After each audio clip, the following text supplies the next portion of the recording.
আমার মহাপ্রভু লাউয়ের পায়েস খেতে ভালোবাসতো বাবা, মোচার ঘন্ট খেতে ভালোবাসতো, থরির ঘন্ট খেতে ভালোবাসতো।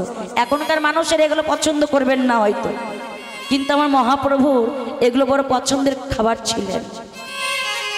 বিচি কলার তরকারি দেখবেন আপনাদের মেদিনীপুরে এখনো যারা মহাপ্রভুর ভোগ নিবেদন করে এগুলো বাবা দেয়, মহাভোগে মহাপ্রভুকে দেয়। আর কোনো ভক্ত যদি মহাপ্রভুর পছন্দের কিছু সেবা দিতে পারে, মহাপ্রভু সেই ভক্তির কাছে ঋণী হয়ে যায়। তাই মহাপ্রভু হাতে পায়ে ধরে বলছো, গো কলির জীব তোমরা একবার কৃষ্ণ বলো, তোমাদের হরিনাম ছাড়া কোনো গতি নাই বাবা।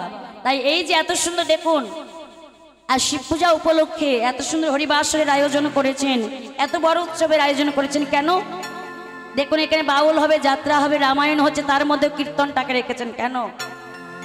যাত্রাপালা বলুন আর বাউল গান বলুন বাবা, এগুলোতে কখনো কলিজীব উদ্ধার হতে পারবে না। কিন্তু আপনি যখন কর্ণমূলে আমার রাধা গোবিন্দের লীলা রাস আস্বাদন করবেন, যখন আমার মধুর হরিনাম শুনবেন, দেখবেন আপনার ভেতরের যত পাপ দুঃখ কষ্ট ত্রিতাপ জ্বালা কখন আস্তে আস্তে দূরীভূত হয়ে গেছে। তাই যেহেতু আমাদেরকে আজকে ভক্তি লাগাইবার দিয়েছে সুযোগ কৃষ্ণ সুদামা, তাই বেশিক্ষণ আমরা গৌর কথা বলবো না কেন, আজ কৃষ্ণ সুদামা লীলাটাই অনেকটা বড়, তাই সরাসরি আমরা লীলায় প্রবেশ করব। তাহলে প্রথম পদ কি বলেন? বৃন্দাবনে সুদামার জন্ম হলেন। বৃন্দাবনের নাম বিদর্ভ গ্রাম, ব্রাহ্মণ মোটকের গৃহে। তাহলে বৃন্দাবনটা তো একটা জেলা বাবা। এই যে আপনারা যদি আপনাদের বলা হয় বাবা আপনার বাড়ি কোথায়, আপনি যদি বলেন মেদিনীপুর, কেউ চিনতে পারবে? আপনাকে বলতে হবে মেদিনীপুরের রসুনচকে আপনার বাড়ি। তাহলে সুদামার বাড়িটা কোথায়? বৃন্দাবন জেলার বিদর্ভ গ্রামে। পিতার নাম মোটুক ব্রাহ্মণ, মায়ের নাম হলেন রচনা দেবী। তবে সিনেমার রচনা নয় বাবা, রচনা দেবী। তাহলে এই সুদামার জন্ম হলো কোন তিথিতে? শুভ কার্তিক মাস উত্থান একাদশী জন্ম নিলেন সুদামা। কার্তিক মাস, দামোদর মাস, যেটা বৈষ্ণব শাস্ত্রের নিয়ম সেবার মাস। আর এই কার্তিক মাসে উত্থান একাদশী বলে একাদশী রয়েছেন বাবা। একাদশীর মধ্যে সর্বশ্রেষ্ঠ একাদশী হলেন এই উত্থান একাদশী। আর এই একাদশীর তিথিতে জন্ম নিলেন আমার সুদামা। তাহলে দেখুন বাবা, বছরে 24টা একাদশী। এখানে একাদশী ব্রত কারা কারা করেন একটু কষ্ট করে হাতটা তুলুন তো দেখি আমি।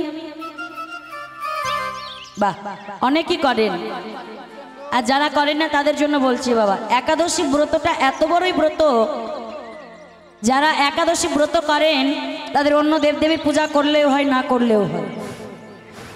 আর এই একাদশী 24টার মধ্যে যারা দেখুন 24টা করতে পারছেন না, অসুস্থতার কারণ, অনেক কিছু কারণ হতে পারে, তারা অন্তত বছরে 4টি একাদশী করবেন 24টার মধ্যে।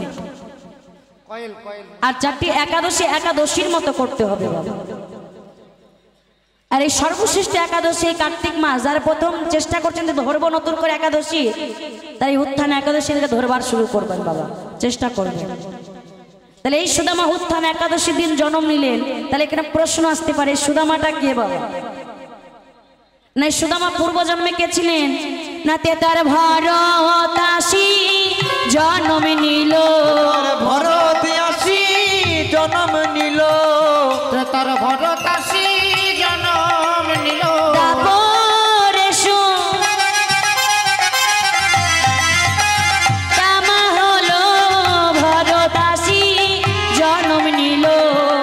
তারপরে সুদামা হলো ভরতাসী জন্ম নিল, জন্ম নিল সুদামা গো, জন্ম নিল সুদামা জন্ম নিল সুদামা গো, জন্ম নিল সুদামা। তাহলে এই সুদামা ত্রেতা যুগের ভরত, আজকের সুদামা।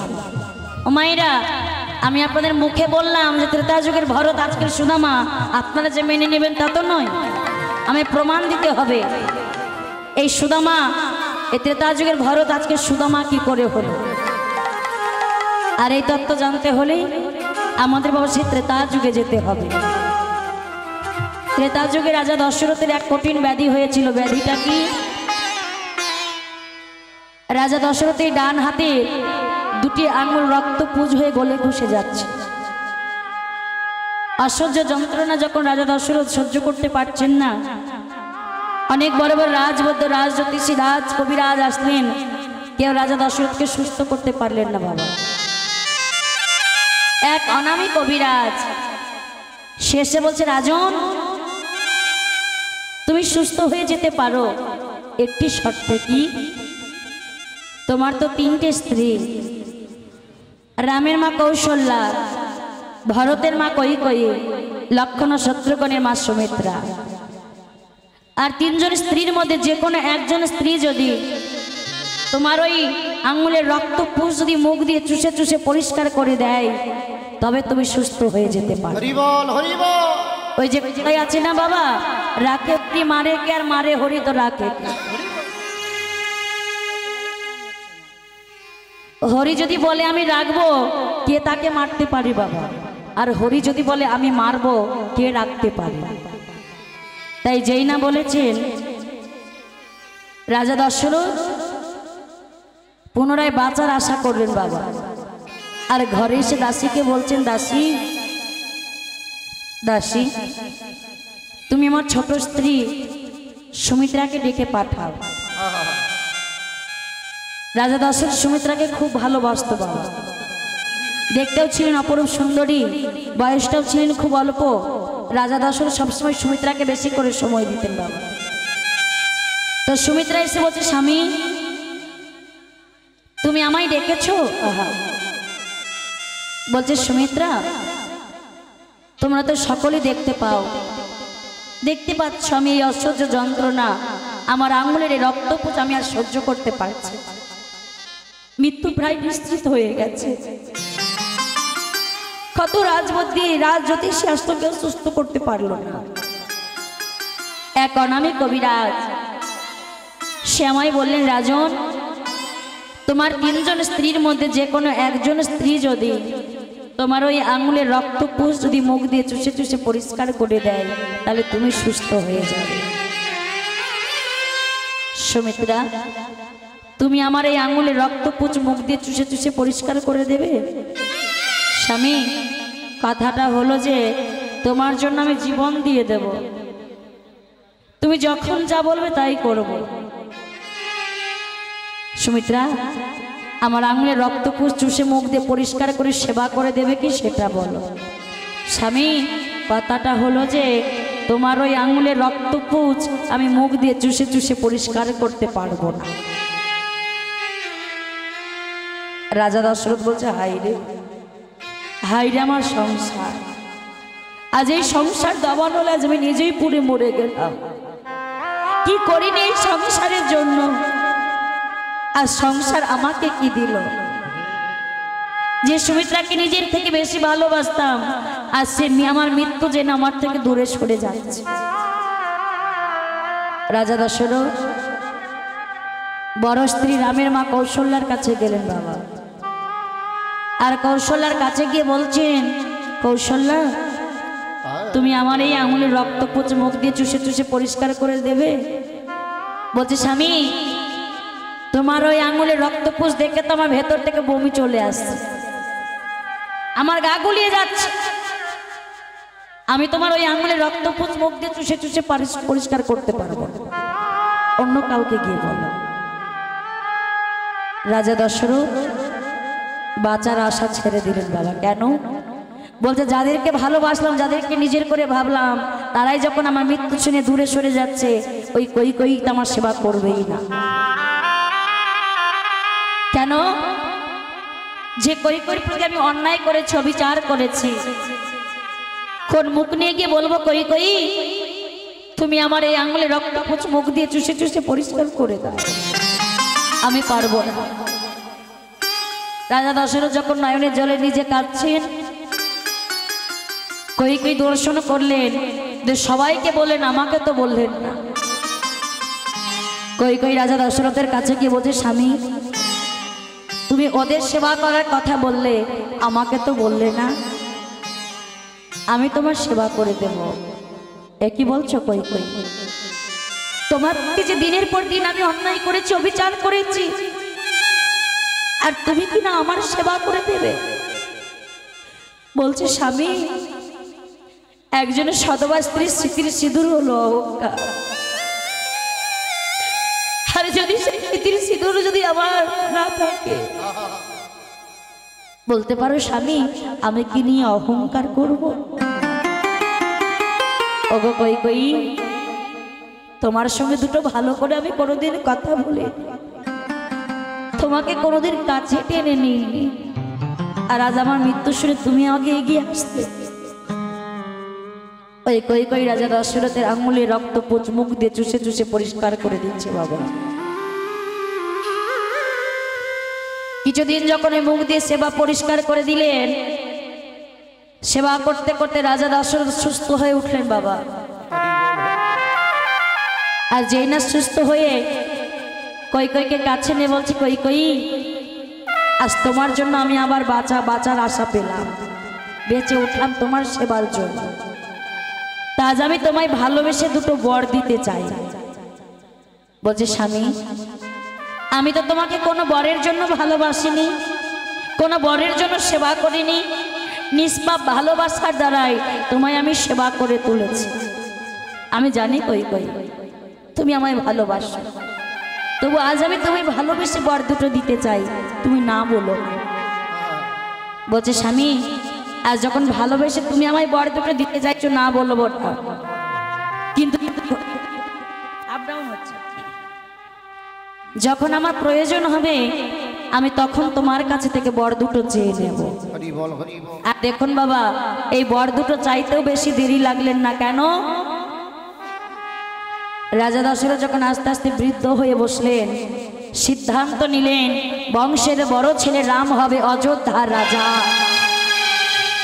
আর এই কথাটা যখন চারিদিকে ঢেরা পিটিয়ে বলে দিলেন বংশের অযোধ্যার রাজা হবে রামচন্দ্র, এই কথাটা শ্রবণ করলেন কে?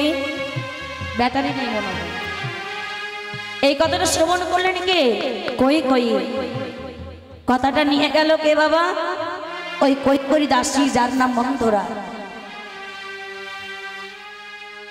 ওই মন্থরা কৈকেয়ীর কাছে গিয়ে বলছে, কৈকেয়ী ও কৈকেয়ী শুনেছো শুনেছো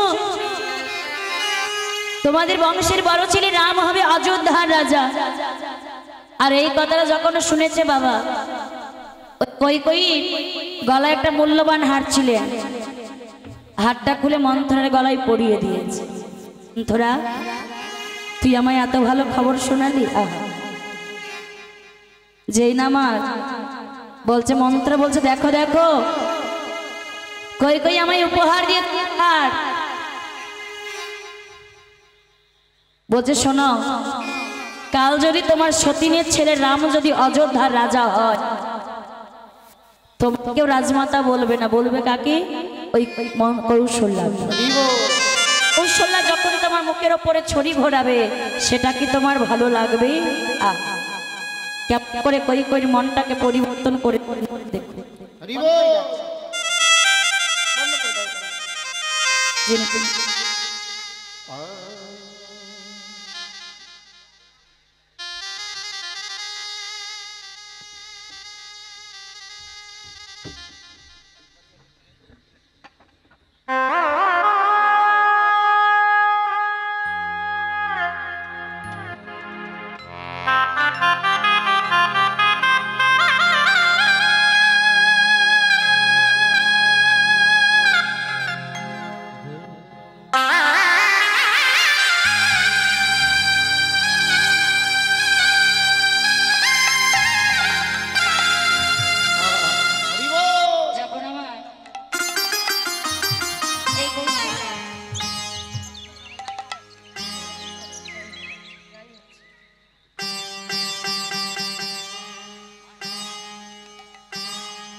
এই কৈকেয়ী মনটা পরিবর্তন হয়ে বলতে আজকে রাতটা তো আমার স্বামী রাজা, তাই যা করার আজ রাতের মধ্যে আমায় করতে হবে। তাই রাজা দশরথের কক্ষে গিয়ে বলছে, স্বামী স্বামী বলছে কই কই আজ এতে তুমি কষ্ট করে আমার কাছে আসতে গেলে? বলো বলো কই কই, তুমি আমায় কোনো দাসীকে দিয়ে খবর পাঠিয়ে দিতে, আমি তোমার কক্ষে চলে যেতাম। ওই যে বাবা কই কই যেদিন থেকে রাজা দশরথকে সুস্থ করে তুলেছেন, কই কইর প্রতি ভালোবাসাটা বেড়ে গেছে। বলছে স্বামী কেন এসেছি শোনো। বলছে বলো কেন এসেছো। স্বামী তোমার মনে আছে আমি তোমায় সেবা করে তুলেছিলাম বলে তুমি আমায় দুটি বর দিতে চেয়েছিলে, সেই বর দুটো তুমি রাজা থাকতে থাকতে আমি নিয়ে নিতে চাই। বলো কৌ কই কুই বর চাও। বলছে স্বামী প্রথমবারে আমার বংশের ছেলে, আমার ছেলে ভরতকে করতে হবে এই অযোধ্যার রাজা, আর দ্বিতীয়বারে তোমার বংশের বড় ছেলে রামকে পাঠাতে হবে 14 বছরের জন্য বনবাস। হরি বল হরি বল হরি বল। রাজা দশরথ স্বামী হয়ে স্ত্রীর চরণ দুখানি জড়িয়ে ধরে বলছে কই কই অমন কথা বলো না কই কই, আমি যে রামকে বড় ভালোবাসি, কেমন করে বলবো রে রাম, তুই পিতৃসত্য পালন করবার জন্য বনবাসে চলে যা, আর এদিকে রামচন্দ্র আমার পিতার পিতৃ আজ্ঞা পালন করবার জন্য বনবাসে যাবার জন্য বাইর হয়েছে বাবা। আর এদিকে রামকে কাছে ডেকে দশরথ বলছে ওরে রাম, তুই হলি আমার বংশের বড় ছেলে বাবা, আমার মৃত্যুর পর মুখে আগুন দেওয়াটা হলো তোর কর্ম, তবে তুই আমার মুখে আগুন দিলি বাবা, মুখে নয় আগুন দিলি আমার এই মনে। ওরে রাম, সেই বনবাস বাসে গিয়ে যদি শুনিস তোর এই বৃদ্ধ পিতা মারা গেছে, তুই তো আমার বড় ছেলে, ওই বনবাসে গিয়ে আমার নাম করে তুই পিণ্ডটা দান করিস বাবা। নিতাই গৌর হরি বল হরি বল।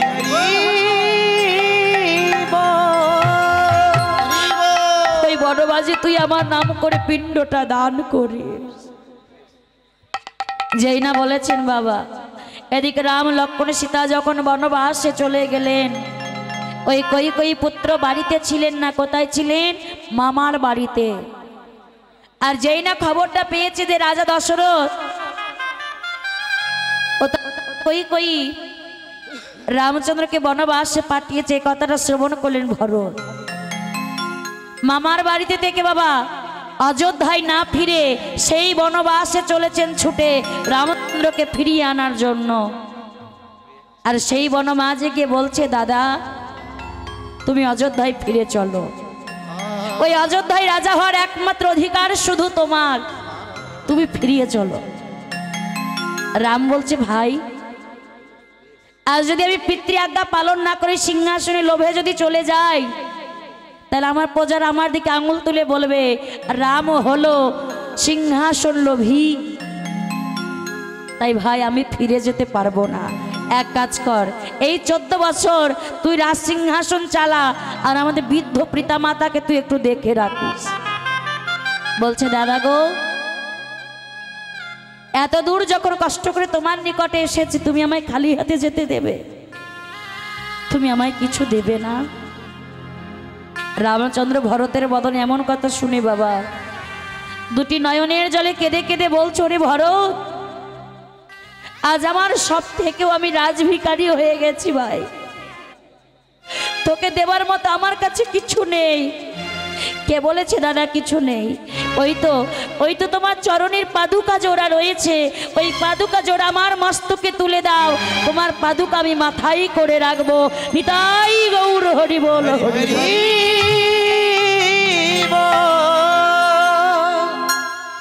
আজ আমার রামচন্দ্রের পাদুকা জোড়া ভরত আমার মস্তকে করে নিয়ে অযোধ্যায় ফিরে এসে বাবা সেই রাজ সিংহাসনে রামচন্দ্রের পাদুকা জোড়া প্রতিষ্ঠা করলেন। রাজা হলেন ভরত, কিন্তু একদিনের জন্য বাবা রাজ সিংহাসনে ভরত বসেনি, বসিয়ে রেখেছে রামচন্দ্রের পাদুকা জোড়া। আর সিংহাসনে নিচে আসন পেতে ভরত রাজ্য শাসন করতে লাগলেন। দেখতে দেখতে যখন 14 বছর পার হয়ে গেল, রামচন্দ্র যখন বনবাস থেকে রাজপ্রাসাদে ফিরে এসেছে বাবা। এসে ছুটে দেখলেন রাজকক্ষে প্রবেশ করে ভরত রাজ সিংহাসনে না বসে সিংহাসনের নিচে বসে আছে বাবা। আর ওই সিংহাসনের ওপরে রামের পাদুকা জোড়া প্রতিষ্ঠা করে পূজা করছে। রাম ছুটে গিয়ে ভরতকে বক্ষ মাঝে জড়িয়ে ধরেছে। ভাই, আজ তুই যে ত্যাগটা করেছিস, কোনো ভাই কোনো ভাইয়ের জন্য এই ত্যাগ করে না। দেখবেন মায়েরা, এখনকার দিনে ভাইয়ে ভাই এক হাত জায়গার জন্য, এক হাত জমির জন্য কত ঝগড়া, কত মারামারি, কত মুকদ্দমা লেগে যায় শুধু এক হাত জায়গার জন্য। আর এই ভরত 14 বছর রাজ সিংহাসন পেয়ে ভুল করে একদিনের জন্য রাজ সিংহাসনে বসেনি, বসিয়ে রেখেছে রামচন্দ্রের পাদুকা জোড়া। তাই রাম বলছেন, ভাইরে এই ত্যাগ কে করতে পারে জানিস? এক আরাধ্য দেবতার জন্য তার পরম ভক্তই ত্যাগ করতে পারে। হরি বল, হরি বল। তাই আজ আমি তোকে এই অযোধ্যায় দাঁড়িয়ে কথা দিচ্ছি, আগত জন্মে তোকে আর ভাই করব না। আগত দাপর যুগে আমি হব ভগবান শ্রীকৃষ্ণ, আর সেদিন তোকে করব আমার মরমের মরম সখা। তোর নাম হবে সুদামা। নিতাই গৌর হরি বল, হরি বল। সেই সুদামা বাবা, ত্রেতা যুগের ভরত, আজকের বৃন্দাবনের হলেন সুদামা। তাই তাহলে ভক্তির ঋণ শোধ করবার জন্য আজ ভগবান আসলেন কোথায়? বৃন্দাবনে। তাহলে মায়ের এক টুলুর ধ্বনি, জয়ের ধ্বনি দিয়ে আগে আমরা কৃষ্ণকে বৃন্দাবনে নিয়ে আসি নাকি?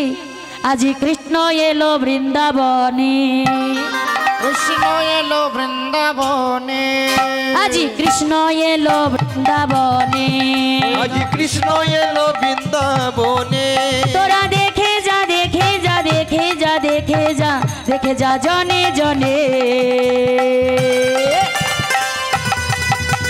কৃষ্ণ এলো বৃন্দাবনে, আজি কৃষ্ণ এলো বৃন্দাবনে।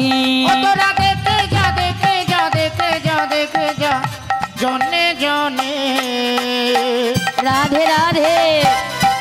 আজি কৃষ্ণ এলো বৃন্দাবনে, আজি কৃষ্ণ এলো বৃন্দাবনে।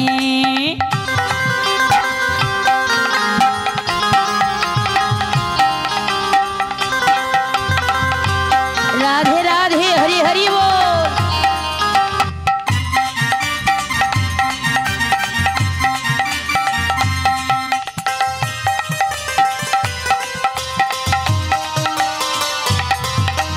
মা যশোদারি গোপাল বৃন্দাবনে প্রজ রাখাল। মা যশোদারি গোপাল বৃন্দাবন ব্রজ রাখাল। ওই চরণে নূপুর বাজে, চরণে নূপুর বাজে, ওই চরণে নূপুর বাজে, চরণে নূপুর বাজে। বৃন্দাবনের মাঝে তোরা দেখে যা, দেখে যা, দেখে যা, দেখে যা জনে জনে। নিতাই গৌর হরি বল, হরি বল। কৃষ্ণ এলো বৃন্দাবনে, কৃষ্ণ এলো বৃন্দাবনে, কৃষ্ণ এলো বৃন্দাবনে।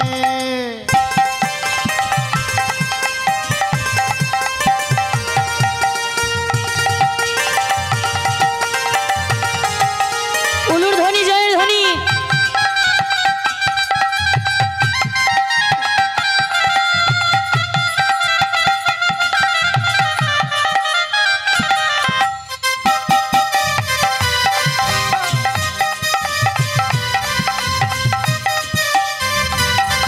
ওই গলে দুলে বনমালা, হাতে বাঁধা বাজুবালা।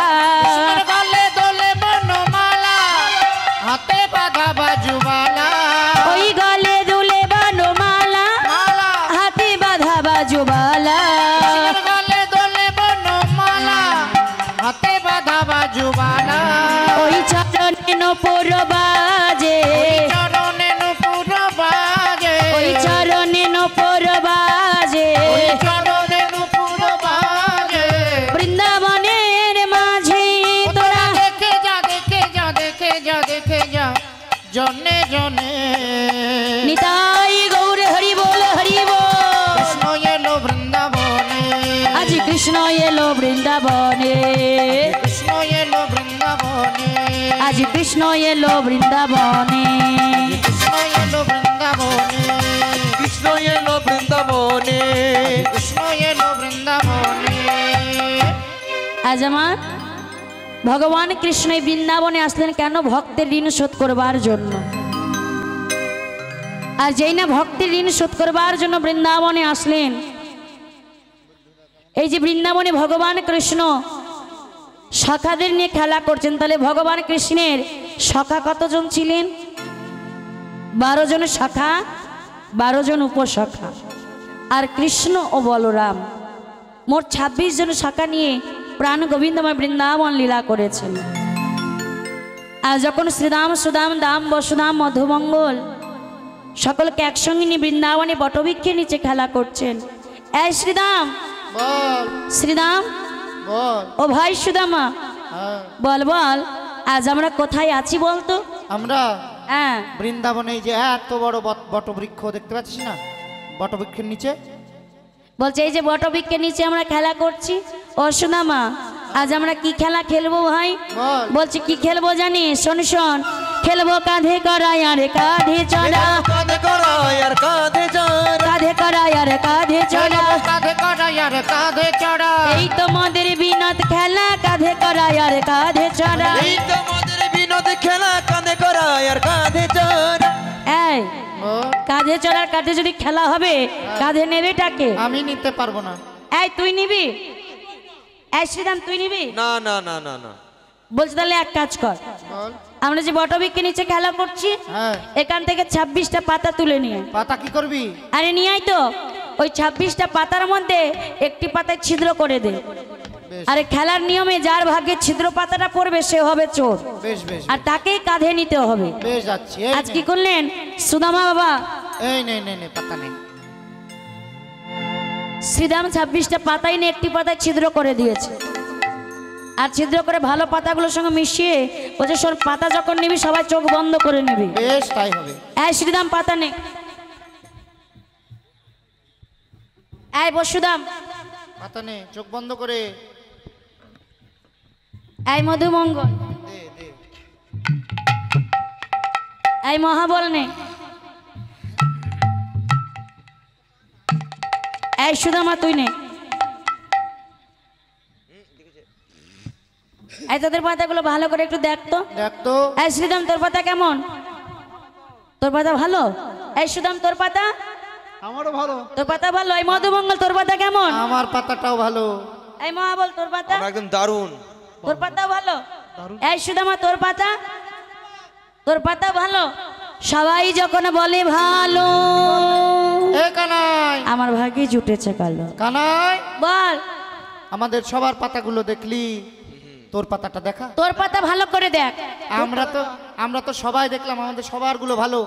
আবার দেখ, এই তো এই ভালো দেখ, পাতা। কতবার দেখছি, দেখ দেখ না তো। সবার পাতা ভালো। আরো 10 বার দেখ। 10 বার কেন, 100 বার। তোর পাতাটা দেখা। ও মা, কানাই ছেঁড়া পাতা পেয়ে চুপ করে দাঁড়িয়ে আছে।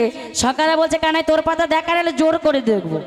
সবাই মিলে যেই না কানের পাতা জোর করে দেখেছে, আয় কানাই চোর, কানাই কানাই চোর, কানাই চোর, চোর কানাই চোর চোর। চোর চোর এই! চোর চোর চোর, এই চোর। আবার চোর বলছে। তুই চোর, তো চোর বলবো না? একদম চোর বলবি না। চোর। চোরকে চোর বলবো। সুদামা বলছে এই কানাই, কানাই তুই বিনে কে চোর হবে ভাই, তুই বিনে কে চোর হবে ভাই, তুই বিনে কে চোর হবে ভাই, তুই বিনে কে চোর হবে ভাই, নন্দ রানীর ননি চোরা তুই বিনে কে চোর হবে ভাই, নন্দরানীর ননি চোরা তুই বিনে কে চোর হবে আবার ভজ কপির বসনে চোরা তুই বিনে কে চোর হবে ভাই। তুই ব্রজগোপীর বসনে চোরা তুই বিনে কে চোর হবে ভাই। চোর চোর চোর চোর চোর চোর। আবার চোর বলে, তুই চোর তো। আরে কাঁধেই তো চাপবি, এতবার চোর বলার কি আছে? এই কে কাঁধে চাপবি? তুই কাঁধে চাপবি? এই সুদামা, যখন আমার কাঁধে চাপি ভালো করে ধরে বসিস যেন পড়ে না যাস। আজ সুদামা কি করেছে দেখুন বাবা, ওই কৃষ্ণের কাঁধে চেপে উঠেছে। আর কৃষ্ণ কে করেছেন? ওগো সুদামার এলো এ কৃষ্ণ চলিতে লাগিল, নিতাই গৌর হরি বল হরি বল। চলিতে লাগিল, সুদামার এলো এ কৃষ্ণ চলিতে লাগিল, চলে যাই রে। নিতাই গৌর হরি বল হরি বল হরি বল।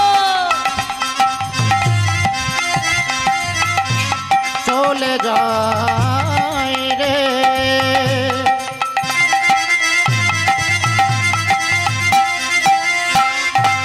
চলে যায়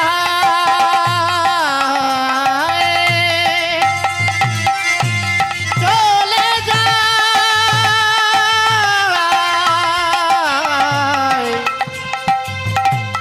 সুদামা চলে সুদামারে লয়ে কৃষ্ণ চলিতে লাগিল, সুদামারে লয়ে কৃষ্ণ চলিতে লাগিল, একই পক্ষ আম্র বৃক্ষ তলে উপনীত হলো, পক্ষ আম্র বৃক্ষ তলে উপনীত হলো, একই পক্ষ আম্র বৃক্ষ তলে উপনীত হলো, পক্ষ আম্র বৃক্ষ তলে উপনীত হলো। কানাই দাঁড়া রে দাঁড়া রে, দাঁড়া রে দাঁড়া রে, কনহে দররে দররে গাছে কত আমরে দাঁড়া রে দাঁড়া রে, গাছে কত আম রে দাঁড়া রে দাঁড়া রে, কনহে গাছে কত আমি রে দররে দররে। এই সুদামা ওই গাছে আমটাতে তোর কি আর আমারই বাকি? হরি বল। বলছে কানাই এই বৃন্দাবনের ফল এত সুস্বাদু ভাই, এই ফল এত রসালো ফল, আর তাতে কথা দিচ্ছি ভাই আমটা পেরে আগে তোর বদনে তুলে দেব, দিবি তো? এত ওই অদৃশ্যতা লেগে গেলে এই ফল অমৃত সমানও হয়ে যাবে। কৃষ্ণ বলছে এই আমটা পেরে আগে দিবি তো আমায়। আজ কি করেছেন ওই সুদামা কৃষ্ণের কাঁধে চেপে বাবা একটি আম পেরে আগে নিজে খেতে শুরু করেছে। এই তুই যে বললি আমটা পেরে আগে আমায় দিবি, সুদামা বলছে কানাই রে, কানাই রে, এই যে বৃন্দাবনের ফল, না জানি এই ফলের ভেতরে কি আছে। শুনেছি তোকে নিধন করার জন্য মহারাজ কংস তোকে নিধন করার জন্য, তোর যেদিন 6 দিন বয়স ওই পুতনার মতো রাক্ষসীকে পাঠিয়েছিল তোকে বধ করবার জন্য, কত আগাসুর কত বগাসুরকে পাঠিয়েছে তোকে নিধন করার জন্য। আর ভাই এই বিষ ফলে যদি এই মহারাজ কংস ফলের ভেতরে যদি বিষ মাখিয়ে রাখে আর সেই বিষ ফলকে তুই যদি মারা যাস, বল বলে কানা বল বল কানাই, আমরা তোকে কোথায় পাবো? আমরা মরে গেলে আমাদেরকে বাঁচানোর জন্য তুই আছিস, মনে আছে কানাই? যেদিন বৃন্দাবনে কাঠের ঘর্ষণে ঘর্ষণে ওই বনের মধ্যে আগুন লেগেছিল, সেদিন তুই ছুটে এসে আমাদের প্রাণ বাঁচিয়েছিলি। আবার যেদিন কালিদহের জলে বিষ জল পান করে আমরা খেয়ে প্রাণ হারিয়েছিলাম, সেদিন তুই আমাদের প্রাণ বাঁচিয়েছিলি। ওরে মোদের জীবন কানাই, কানাই রে আমরা মরে গেলে কি হবে? আমাদেরকে বাঁচানোর জন্য তুই আছিস, কিন্তু তুই যদি মরে যাস আমরা তোকে কোথায় পাবো? কানাই সুদামাকে বলছে সুদামা তুই আমাকে এত ভালোবাসিস। আহা যেই না বলেছে বাবা, সুদামা বলছে কানাই রে এই জগতে তুই বিনে আমার আপন বলতে নাই ভাই, তুই যে আমার আমার আমার তুই শুধু আমার। দেখুন বাবা এই সুদামা কৃষ্ণকে নয়নে যদি একবার না দেখতো সারাদিনে থাকতে পারতো না। সুদামা এত কৃষ্ণকে ভালোবাসতো। আর এখানে লীলার মূল বিষয় ভগবান কেমনভাবে ভক্তকে পরীক্ষা করছে দেখুন। ওই যে ভগবান বলে না যে করে আমার আজ সর্বপ্রথমে করি তার সর্বনাশ, তথাপিও যদি না ছাড়ে আমারও পাস আমি হয়ে যাই সেই ভক্তির দাসের অনুদান। দেখবেন বাবা যে ভক্ত যত ভগবান ভগবান করে ভগবান সেই ভক্তকে তত দুঃখ দেয়, যে ভক্ত যত কৃষ্ণ কৃষ্ণ করে ভগবান সেই ভক্ত তত কাঁদায়। কেন? ভগবান ঘষে মেজে দেখে নেয় যে আমার ভক্ত কতটা কষ্ট সইতে পারে, কতটা দুঃখ সইতে পারে।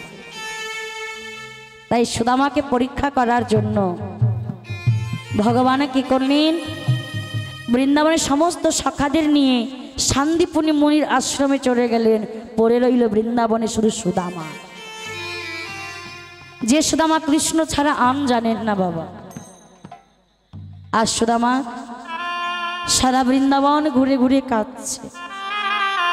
ওরে কানাই, ওরে কানাই, একটিবার দেখা দে ভাই, একটিবার দেখা দে, তুই তো জানিস তোর বদন না হেরে আমি প্রাণে বাঁচি না ভাই, একবার দেখা দে না কানাই। সুদামা যখন দুটি নয়নের জলে কাঁদছে, সুদামার একটা পা ছিল খোড়া, ঠিক মতো হাঁটতে পারতো না বাবা। কৃষ্ণ কৃষ্ণ বলে ছুটে গিয়ে আছাড় খেয়ে পড়ত, আবার উঠে দাঁড়িয়েছে, কাঁদতে কাঁদতে কৃষ্ণ কৃষ্ণ বলে পাগল হয়ে যাচ্ছে সুদামা। আরে সুদামার মা সেই রচনা দেবী তার স্বামীর কাছে বলছে, স্বামী আমাদের ছেলেটা কৃষ্ণের জন্য কেঁদে কেঁদে পাগল হয়ে যাচ্ছে, এক কাজ করো না স্বামী, আমাদের ছেলেটাকেও তুমি ওই গুরুর গৃহে নিয়ে যাও। সেই গুরুর কাছে গেলে গুরুদেবের কাছে থেকে শিক্ষা গ্রহণও হয়ে যাবে, আবার কৃষ্ণের সঙ্গে দেখাও হয়ে যাবে। এই যে বাবা কৃষ্ণ যে শান্তিপুনি মুনির আশ্রমে গিয়েছিলেন শিক্ষা গ্রহণের জন্য, এখানে প্রশ্ন আসতে পারে ভগবানেরও কি শিক্ষার প্রয়োজন? দেখুন, আপনি আচরি ধর্ম জীবের শিখাই, আপনি আচরণ না করিলে জীব শিখনে না যায়। জীবকে শিক্ষা দেওয়ার জন্য ভগবান নিজে আচরণ করে গেলেন বাবা। আর এদিকে মটক ব্রাহ্মণ তার ছেলের এই দুঃখ কষ্ট সইতে না পেরে আজ চলেছে বাবা গুরুর গৃহে সুদামাকে রাখতে। আজ সুদামার মনে আনন্দ ধরছেন না, তাই গুরুর নাম স্মরণ করে সেই গুরুদেবের কাছে চলেছেন। আর সুদামা দুটি বাহু তুলে বাবার হাতে ধরে চলেছেন। বাবা জয় গুরু জয় গুরু জয় গুরুর জয়, জয় গুরু জয় গুরু জয় গুরুর জয়, নিতাই গৌর হরি বল। জয় গুরু জয় গুরু জয়, জয় গুরু জয় গুরু জয় গুরু জয়, জয় গুরু জয় গুরু জয় গুরুর জয়, জয় গুরু জয় গুরু জয় গুরু জয়, জয় গুরু জয় গুরু জয় গুরু জয়, জয় গুরু শ্রী গুরু প্রাণ গুরু জয়। তুমি মাতা তুমি পিতা তুমি মহেশ্বর, তুমি মাতা তুমি পিতা তুমি সর্বেশ্বর, তুমি মাতা তুমি পিতা তুমি মহেশ্বর, তুমি মাতা তুমি পিতা তুমি সর্বেশ্বর, জয় গুরু জয় গুরু জয় গুরুর জয়, তুমি গুরু মাতা পিতা তুমি গুরুর জয়, নিতাই গৌর হরি বল হরি বল। জয় তুমি গুরু মাতা পিতা তুমি গুরু জয়, জয় গুরু জয় গুরু জয় গুরু জয়, জয় গুরু জয় গুরু জয় গুরুর জয়। শিক্ষার উদ্দেশ্যে সুদামা একত্রিত হইলাম, একত্রিত হইল এত দিনে সুদামার মনে আনন্দ পাইলাম, আনন্দ পাইলা।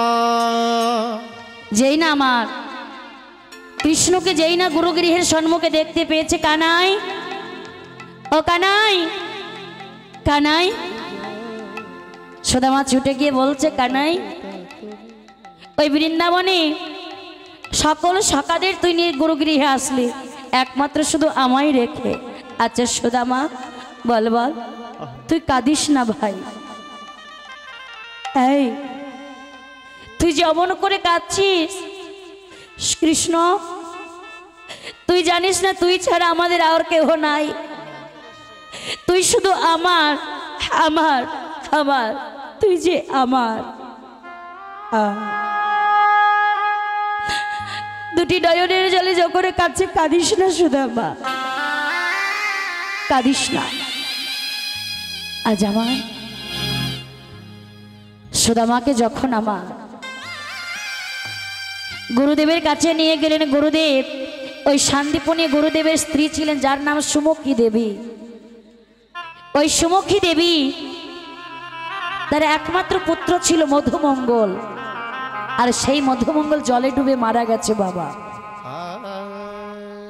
হ্যাঁ গো মায়েরা, আপনারা কীর্তন শুনছেন না মেলার দিকে তাকাচ্ছেন আমি বুঝতে পারছি না। একটু আমাদের দিকে তাকান, আমার দিকে ঘুরুন। আমি একা একাই গাইছি মনে হচ্ছে। হরি বল। তো এই যে সুদামা যখন গুরুদেবের কাছে গেলেন, এই শান্তিপুনী মুনির স্ত্রী বসুমুখী দেবী তার ছেলের মতো দেখতে বলে সুদামাকে খুব ভালোবাসতো। নিজের ছেলেটা মরে গেছে জলে ডুবে, আর এই মধুমঙ্গলের মতন এই সুদামা ছিলেন একই রকম দেখতে। তাই সুমুখী দেবী নিজের সন্তানের মতো বেশি ভালোবাসতো, যত্ন করত, নিজ হাতে সেবা করাতো, খাওয়াতো। তাজামা এমন ভাবে যখন গুরুগৃহে চলে গেলেন, ওই শান্তিপুনী মুনি সকলকে একসঙ্গে নিয়ে শিক্ষা গ্রহণ করাচ্ছে। কৃষ্ণ, অকৃষ্ণ, বলো কৃষ্ণ তুমি আমার কাছে কি শিক্ষা গ্রহণ করতে চাও? কৃষ্ণ বলছে, গুরুদেব আমি আপনার কাছে থেকে যুদ্ধনীতি ও রাজনীতি শিখতে চাই। বলরাম তুমি কি শিখতে চাও? গুরুদেব আমি হলধর, আর হলধর হয়ে আমি ধনুর্বিদ্যা জানি না, আমি আপনার থেকে ধনুর্বিদ্যা শিখতে চাই। আহা, সুদামা তুমি কি শিখতে চাও?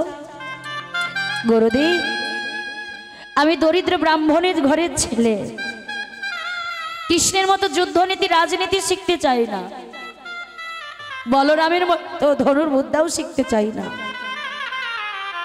আমি আপনার কাছে থেকে বেদ অভ্যাস করতে চাই। বা বাবা বা সুদামা তুমি বেদ অভ্যাস করতে চাও? জানো কেউ যদি বেদ অভ্যাস করে তাকে কি বলে? বেদ পাঠাওতি বিপ্র। আর বেদ পাঠ করতে করতে তোমার ভেতরে যখন অন্তরে ব্রহ্ম জ্ঞান হবে, তুমি একজন ব্রাহ্মণ হয়ে উঠবে।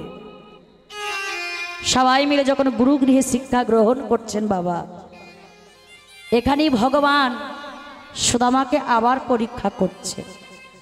বলছে সুদামা অনেক দিন হলো গুরুগৃহে আছে, যারা চলে যাচ্ছেন বাড়ি হরি বল তাদের উদ্দেশ্যে বলছি, কেউ বাড়ি যাবেন না।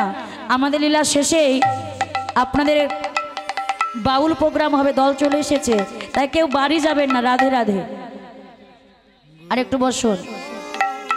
তো যেই নামার সকলকে নিয়ে যখন গুরুগৃহে শিক্ষা গ্রহণ করাচ্ছেন, কৃষ্ণ বলছে সুদামা আজ আমার মনে বড় বাসনা জেগেছে ভাই, তুই আজ আমায় একটু চুরি করে খাওয়াবি। আহা, সুদামা বলছে ভাই আগে ছোট ছিলাম, বৃন্দাবনে লোকের ঘরে ঘরে ক্ষীরসর ছানা লোকের ননি চুরি করে খাওয়াতাম। এখন ভাই আর চুরি করতে পারবো না। কেন? আমরা গুরুগৃহে আছি, আর কোথায় বা চুরি করব? কানাই বলছে সুদামা এই না তুই শুধু বলিস আমায় ভালোবাসিস, তুই আমার, তুই আমার, তোর মুখেই শুধু বড় বড় কথা, তুই আমায় ভালোবাসিস না। আর যেই নামা বলছে সুদামা বলছে কানাই তাহলে আমি কোথায় চুরি করব ভাই তুই বলে দে।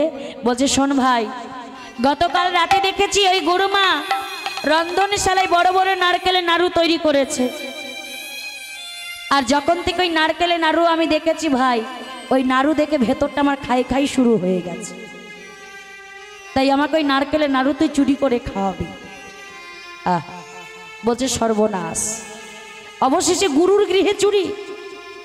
কৃষ্ণ রে শুনেছি কৃষ্ণ রুষ্ট হলে গুরু রাখিবারে পারে, রাখিবারে পারে, গুরু রুষ্ট হলে কৃষ্ণ রাখিবারে না রে, কৃষ্ণ রাখিবারে না রে। দেখুন মায়েরা, কোন ভক্ত যদি কৃষ্ণ চরণে অপরাধ করে, সেই ভক্তকে রক্ষা করার সাধ্য আমার গুরুদেবের রয়েছে। কিন্তু কোনো ভক্ত যদি গুরুর চরণে অপরাধ করে, সেই ভক্তকে রক্ষা করার সাধ্য আমার ভগবানেরও নেই। তাই কভু কেউ গুরু নিন্দা করবেন না বাবা। তাই যেই না আমার দুটি নয়নের জলে কাঁদছে, বলছে কানাই আমি চুরি করব ভাই, আমি চুরি করব। এই তো তুই যখন চুরি করবি তাহলে তোর কোনো ভয়ের কারণ নেই, কারণ তুই যখন চুরি করবি আমি তোকে পাহারা দেব, দেখবো কেউ আসছে কিনা, তোকে সাবধান করে দেব যদি কেউ আসে। আর সুদামা এখনই তো সেই সময়, দেখ দেখ গুরুদেব পূজা করছেন আর গুরুমা ওই জল মানবার জন্য নদীতে স্নান করতে গেছে। এই সুযোগে তুই চুরিটা করে নে ভাই। আর যেই নামার রন্ধনশালায় সুদামা প্রবেশ করে বয়ান থেকে একটি একটি করে 4টি নাড়ু নিয়ে বলছে, কানাই ও কানাই, এতে হবে? এই কটাতে হবে, আর একটু বেশি করে নে। বলছে অনেক দিন চুরি করে খাইনি, আর দুটো বেশি করে নে। আরো দুটো নিয়ে বলছে, ও কানাই এবার হবে? হবে না, আরো বেশি করে নে, সবাই মিলে খাবো। কেমন লাগে? বলছে আমরা খাবো, ওরা খাবো, আর দুটো বেশি করে চুরি করে নে ভাই। আর যেই না বয়ানের ভেতরে হাতটা দিয়েছে, কৃষ্ণ দেখছে নদী থেকে গুরুমা স্নান করে চলে আসছে। বাবা গুরুমাকে দেখেছে তবু সাবধান করে নাই, আরো চিৎকার করে বলে উঠলেন, গুরুমা,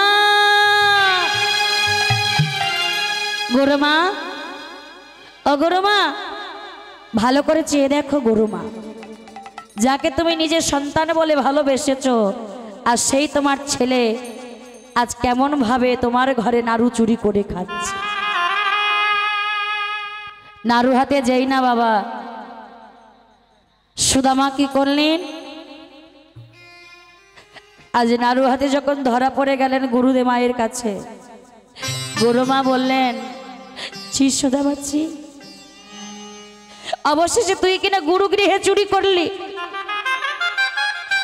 তোকে নিজের ছেলের মতো ভালোবাসতাম, আর আজ তুই কিনা গুরু গৃহে চুরি করলি। আজ আমি তোকে অভিশাপ করছি সুদামা, সারাটা জীবন তো তাই কাটাতে হবে। আহা, চিৎকার শুনে গুরুদেব ছুটে এসে বলছে, না দাঁড়াও, কাকে অভিশাপ করছো, কাকে অভিশাপ করছো? আগে ভালো করে শোনো, এই কৃষ্ণ নাড়ুগুলো কার কথায় চুরি করেছে? এই নাড়ুগুলো যদি কৃষ্ণ, সুদামা, এগুলো যদি কৃষ্ণ চুরি করতে আমি মেনে নিতাম, কৃষ্ণ চুরি করতে পারে, কিন্তু আমার সুদামা তো চুরি করতে পারে না। বলতো বাবা, এই নারকেলের নাড়ুগুলো তুই কার কথায় চুরি করেছিস? আছাড়কে পড়েছে সুদামা গুরুদেবের চরণে। গুরুদেবের চরণ স্পর্শ করে বলছে, গুরুদেব, কোনদিন আপনার চরণ ছুঁয়ে আমি মিথ্যে কথা বলিনি, তাই আজ আপনাকে সত্য করে বলছি গুরুদেব, এই নারকেলের নাড়ুগুলো আমি আমার জন্য চুরি করেছি। দূর হয়ে যা, দূর হয়ে যা, আজকের পর থেকে তোর এই বদনখানি যেন আমি কোনোদিন আর না দেখি। গুরুদেব যখন দূর দূর করে সুদামাকে তাড়িয়ে দিচ্ছে, বাবা সুদামা দুটি নয়নের জলে কাঁদতে কাঁদতে আজ আমার যেই না বাবা বেরিয়ে গেলেন গুরু গৃহে। কৃষ্ণ ছুটতে ছুটতে বলছে, সুদামা, সুদামা, ও সুদামা।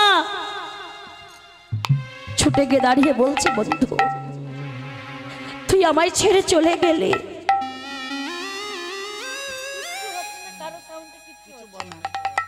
একেবারে দাদা সাউন্ড কিচ্ছু বুঝতে পারছি না, শুধু মুখে বলে যান, মনে হচ্ছে বক্তব্য দিচ্ছে, গানের সুর কিচ্ছু হচ্ছে না।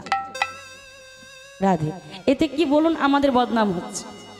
এত দূর থেকে শিল্পী আসলো, কি গান করে গেল, কিন্তু বিশ্বাস করুন মা, কিচ্ছু আমরা বুঝতে পারছি না। আমি কোনোদিন মাইকম্যানকে কোনোদিন কিছু বলি না, কিন্তু আজকে আমার খুবই কষ্ট হচ্ছে গাইতে। রাধে, তো এই যে সুদামা আমার, কৃষ্ণ ছুটে গিয়ে বক্ষ মাঝে জড়িয়ে ধরেছে, বন্ধু তুই আমায় ছেড়ে চলে যাচ্ছিস। আহা, ওরে কানাই, গুরুদেব দে আমায় দূর দূর করে তাড়িয়ে দিয়েছে। সুদামা, তোকে যখন গুরুদেব বারবার করে বলছিল এই নারকেলের নাড়ুগুলো তুই কার কথায় চুরি করেছিস, কেন সত্য কথাটা বললি না ভাই? যে নারকেলের নাড়ুগুলো তুই আমার কথায় চুরি করেছিস, কেন মিথ্যে কথা বললি? সুদামা বলছে, কানাই, আমি তো গুরুদেবকে মিথ্যে কথা বলিনি। তুই যে আমার, তুই আমার, আর তুই যদি আমার হোস, এই নারকেলের নাড়ুগুলো তো আমি আমার জন্য চুরি করেছি। ওরে সুদামারি, আজ তুই আজও আমায় হারিয়ে দিলি ভাই। আজও তুই আমায় হারিয়ে দিলি, তবে যেদিন আমি দ্বারকার রাজা হয়ে রাজ সিংহাসনে বসবো সেদিন আমার কাছে আসিস, আমি তোকে 2 হাত ভরে দান করব। সুদামা বলছে, বন্ধু তুই শুধু আমায় এই আশীর্বাদ কর, কোনোদিন যেন তোর কাছে হাত পেতে কিছু চাইতে না হয়, সারাটা জীবন যেন দিয়ে যাচ্ছি এমনই ভাবে যেন তোকে দিয়ে যেতে পারি। নিতাই গৌর হরি বল।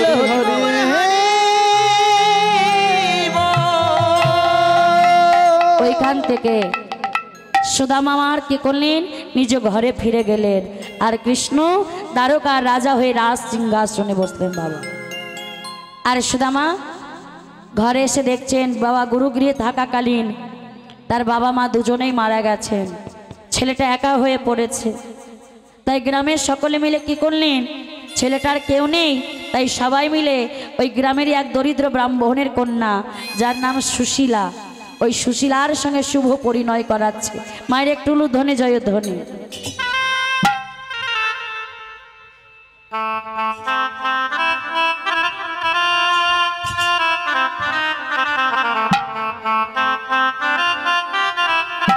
নিতাই গৌর হরি হরি বল।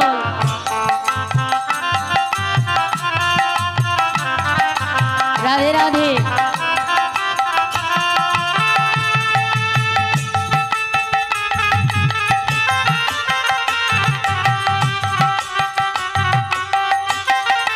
হরি হরি বল।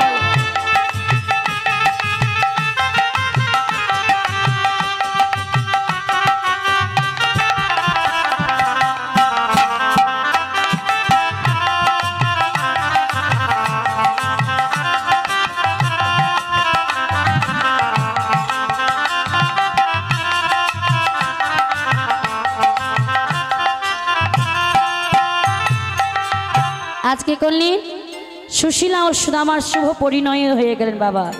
যেমন সুদামা কৃষ্ণ ভক্ত, তেমন তার স্ত্রী সুশীলা হয়েছে কৃষ্ণ ভক্ত।